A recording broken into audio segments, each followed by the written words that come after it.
Muito bem-vindos à aula número 11 do nosso curso de PO, e hoje nós vamos implementar o método gravar e cancelar no nosso formulário base.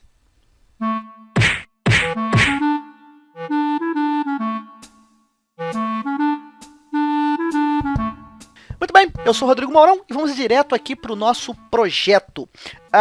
O objetivo é implementar tanto o método salvar quanto o método cancelar ou confirmar e cancelar. Porém, deixa eu tirar aqui porque com esse fone aqui, ele acaba tampando aqui um pouco não, né? Acaba tampando completamente meu ouvido e eu acabo não ouvindo o que eu tô falando, né? Então é muito ruim. Eu tô gravando com o microfone para evitar que o capte ruídos aqui externos, enfim, de repente passa alguém aqui próximo, o meu cachorro late, e com esse microfone aqui é bem melhor que ele abafa o ruído, é melhor do que pegar o microfone da câmera ou o microfone aqui do próprio notebook, ok? Lembra que na última aula nós fizemos lá a nossa classe de configuração? Tá aqui, ó, a nossa classe de configuração. É o nosso config.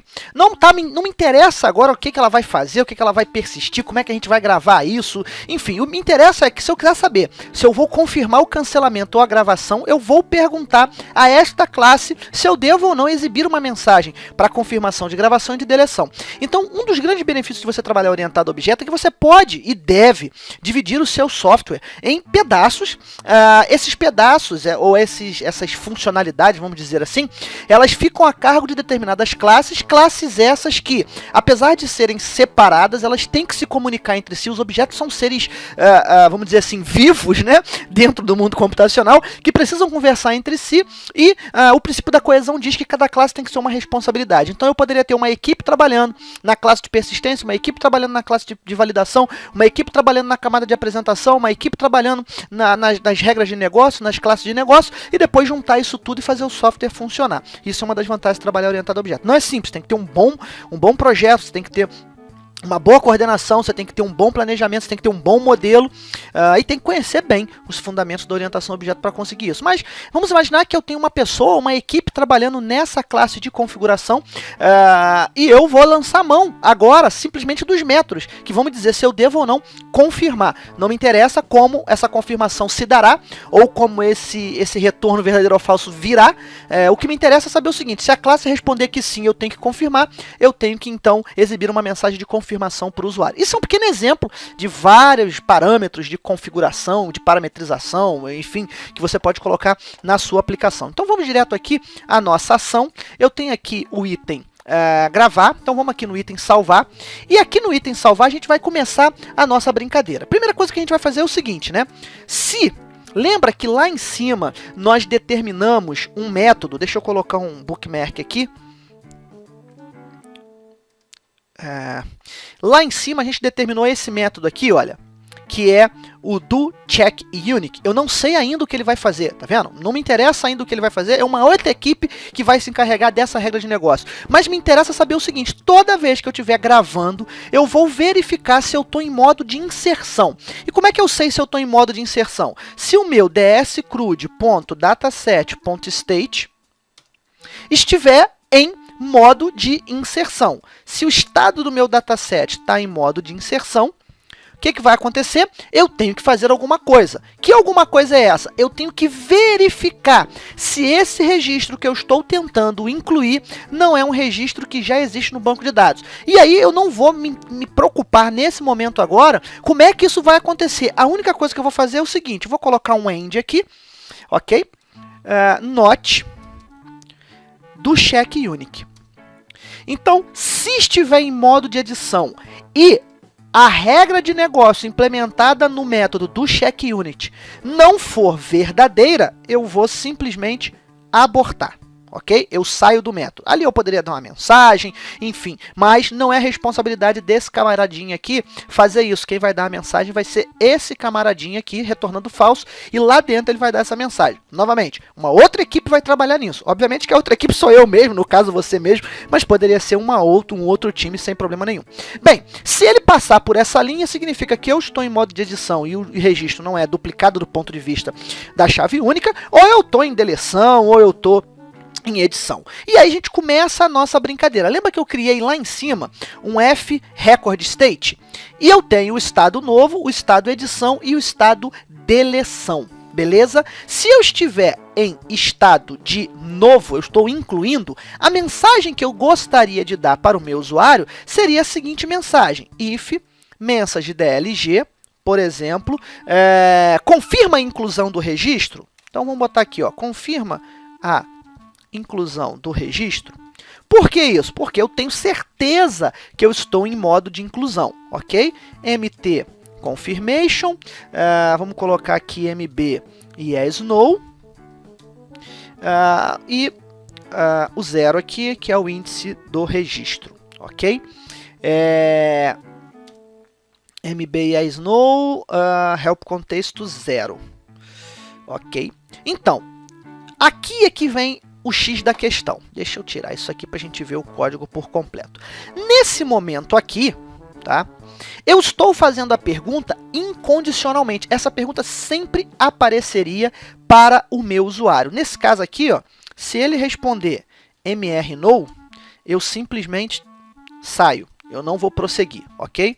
Bem, nesse caso aqui, a pergunta vai ser feita incondicionalmente, ok? Mas não é isso que eu quero. Não é isso que eu quero. O que eu quero é confirmar se eu devo ou não fazer a pergunta. Eu poderia fazer essa confirmação aqui fora, gravar uma variável, porque se eu vier aqui, ó, Alt F11, já dei use no meu config, tconfig, ponto, como é um singleton, getInstance, ponto, confirma a gravação. Eu não estou no método de gravação. O confirma a gravação retorna verdadeiro ou falso. Então, aqui, eu poderia fazer o seguinte, olha, if confirma a gravação, então eu pergunto. Se não, eu não vou fazer nada, eu simplesmente vou passar batido nesse código aqui, ok? Eu poderia fazer dessa forma, ou eu poderia colocar uma variável aqui, ler o valor dessa variável e depois testar essa variável aqui dentro. Para mim, pouco importa. Ah, Rodrigo, o que é mais certo, o que é mais errado, o que é mais rápido, o que é mais devagar? Gente, se o teu software, se a rapidez, a performance do seu software gira em torno de você criar ou não uma variável, você está muito mal das pernas, tá? Então, no meu caso aqui, esse aqui é o código que eu vou fazer caso eu confirme a gravação. Confirma a gravação. O parâmetro de confirma a gravação está verdadeiro? Está configurado para confirmar a gravação? Então, eu vou dar a mensagem. Confirma a inclusão do registro? Se ele responder não, eu simplesmente saio. E se for no caso de edição? A mesma coisa. Só que aqui vai ser confirma a edição do registro, ok? E aqui eu vou, mais uma vez, sair. E nesse caso aqui, eu vou fazer o seguinte. Confirma a deleção do registro. Ou melhor, a exclusão, né? Confirma a exclusão do registro? Se ele responder que sim, eu então faço a minha deleção. Aqui tem um ponto interessante, tá? Você vê que eu estou colocando o exit aqui em todos eles. Por quê? Porque o método mesmo de gravação vai começar agora. Então, ele vai passar por essa tomada de decisão. Caso o cara diga que ele não quer incluir ou que ele não quer editar, eu simplesmente saio da rotina. Se ele responder que sim, ele vai continuar aqui como se nada tivesse acontecido e vai entrar na rotina daqui de baixo. Exceto no caso da deleção. No caso da deleção, não basta pura e simplesmente passar para cá para baixo. Eu preciso deletar o registro, porque no caso desses dois aqui, ou ele já vai estar em modo de inserção, ou ele já vai estar em modo de edição. No caso do delete, ele não tem modo de deleção. Eu dou o delete para deletar o registro, depois eu dou o apply update para mandar para o banco de dados. Então, nesse caso aqui, a gente vai inverter a lógica. No caso da deleção, eu vou fazer o seguinte, ó. Se ele respondeu que sim, que ele quer realmente deletar o registro, eu simplesmente faço o seguinte aqui, ó. Opa. ds_crude.dataset.delete. Fiz a minha deleção. Caso contrário, se ele disser que não, poderia ter mantido a lógica também, né? Tanto faz. Eu simplesmente saio como se nada tivesse acontecido. Bem, isso aqui é só a minha tomada de decisão e uma firulinha, simplesmente para que a gente possa lançar a mão desse nosso parâmetro de configuração. Qualquer coisa que você queira que funcione no seu sistema em função de um parâmetro de configuração, você vai adicionar nessa sua classe para que essa classe responda se deve ou não fazer aquilo, ok?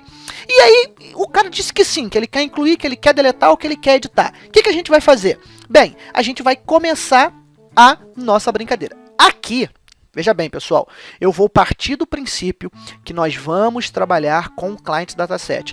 Ah, Rodrigo, mas eu gostaria de trabalhar com o Main Table. Fique à vontade. Ah, eu gostaria de trabalhar, eu não quero trabalhar com Dataset Provider, quero trabalhar com FireDAC. Fique à vontade. Eu vou trabalhar aqui com o Client Dataset, por quê?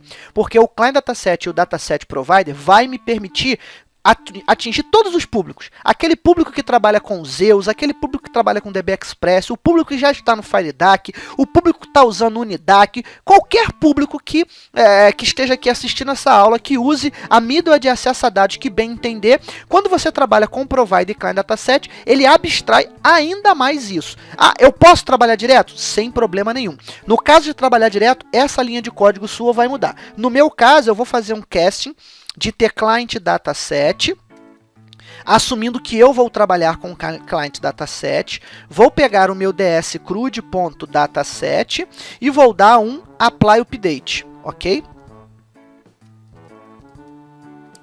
Nesse caso aqui, eu estou assumindo que eu estou trabalhando com o Client Dataset. Rodrigo, eu não estou trabalhando com o Client Dataset. Na minha aplicação, eu vou trabalhar diretamente com o Main Table, eu vou trabalhar com o Zeus, eu vou trabalhar com qualquer outra middleware de acesso a dados. Você vai pegar aqui nesse ponto, ou você vai fazer diretamente o teu dscrud.dataset, o teu post, o teu apply, o teu salvar, o teu gravar daí do middleware que você estiver usando, ou vai fazer como eu estou fazendo, passando pelo Client Dataset, ok? Isso é uma questão de escolha. Não vou aqui me amarrar em relação a isso, beleza? Deixa eu dar só uses aqui em DB Client. Um ponto de atenção que eu quero até lembrar aqui, o nosso querido amigo Savério, que está sempre acompanhando a gente aqui no canal, ele conhece esse meu treinamento da época da DevMedia. Tem muita coisa aqui diferente que eu não fiz lá, até porque evoluiu muito Delphi de lá para cá. Mas nós vamos fazer uma classe de usuário e ele mandou para mim uma classe, a classe da época da DevMedia já migrada para o FireDAC. Então eu quero aqui agradecer ao Savério, tá guardadinha comigo aqui, ficou show de bola, Savério, e nós vamos sim utilizá-la aqui. Quando nós formos fazer a nossa classe de usuário, nós já vamos utilizar o middleware FireDAC, ok? A gente vai utilizar o FireDAC para fazer toda a conexão e tratamento da classe de usuário, lá naquele ponto sim. Mas aqui para o CRUD, eu prefiro trabalhar com o Client Dataset para dar liberdade de você poder utilizar com qualquer middleware de acesso a dados que porventura você queira trabalhar, ok? Então nesse caso aqui a gente vai dar o nosso Apply Update. O Apply Update vai fazer o quê? Vai incluir, vai excluir ou vai deletar? Vai incluir, vai editar ou vai deletar? Depende do estado do dataset, ok? Feito isso, tem mais um pulo do gato que eu gostaria de fazer aqui. A gente vai dar o nosso Apply Update, depois a gente vai fazer o seguinte, nós podemos vir aqui dar um dscrud.dataset.refresh para recarregar. Se porventura eu tiver trabalhando com filtro, então eu vou dar aqui um dscrud.dataset. Já prevendo, tá, pessoal? As rotinas que nós vamos criar aqui na questão do filtro, tá? Já prevendo isso. Se porventura ele estiver sendo filtrado, eu vou já garantir que ele receba o false aqui. Poderia testar, né? If filtered é igual assim, então o filtro recebe false. Já vou setando para false aqui direto. E também, no nosso caso, já que eu acabei de fazer uma gravação e nós vamos trabalhar com o nosso proxy, não podemos esquecer que estamos trabalhando com o nosso proxy, também vou dar um refresh no meu query, para que ele possa trazer do banco de dados no meu proxy esse novo registro que eu acabei de gravar. E vou navegar para o último registro, para que ele possa posicionar no último registro gravado. Ok? Por enquanto, o nosso método salvar vai ficar exatamente como está aqui. A única coisa que eu queria mostrar para vocês é este método aqui fará as confirmações caso o meu software estiver parametrizado para isso. E quem vai responder essa parametrização, se eu devo confirmar ou não, é a minha classe de configuração. Como é que isso está vindo? Não vou me preocupar agora, tá vendo? Eu, sem saber como isso aqui está implementado e sem saber como isso aqui está implementado, já pude trabalhar nesse meu código. Essa é a vantagem, você consegue dividir a tarefa em várias pessoas, desde que a coisa esteja muito bem, que vamos dizer assim, que as funções dentro do projeto estejam muito bem definidas. Funções desempenhadas pelas classes ou pelas rotinas, beleza? Galera, eu fico por aqui. O método cancelar vai ser muito próximo disso aqui, tá? Não vai fugir muito disso daqui. Então na próxima aula eu já vou mostrar o método cancelar implementado. Ele vai ser implementado aqui, ó, na minha ação cancelar. Então como é que vai funcionar aqui? Ó, a gente até começou na aula anterior. Esse teste de cancelamento vai funcionar igual o teste de confirmação, só que ao invés de dar o apply update, a gente vai dar o cancel update e voltar algumas informações que porventura tenham sido alteradas ou incluídas. Mas aqui a regra de negócio vai ser igualzinha a de salvar. Não vou ficar perdendo muito tempo aqui implementando isso não, beleza? Galera, eu vou ficando por aqui, espero que vocês tenham gostado da aula de hoje. Não se esqueça, gostou? Deixa o seu like, deixa o seu comentário aqui, o que você está achando dessa aula, o que você está achando desse curso, o que você tem achado aí das aulas, o que você está achando desse curso, e não esqueça nunca de se inscrever no nosso canal, caso você não seja inscrito, e principalmente compartilhar nas redes sociais para ajudar na divulgação do nosso trabalho. Eu vou ficando por aqui, eu sou o Rodrigo Mourão, pela sua atenção, muito obrigado.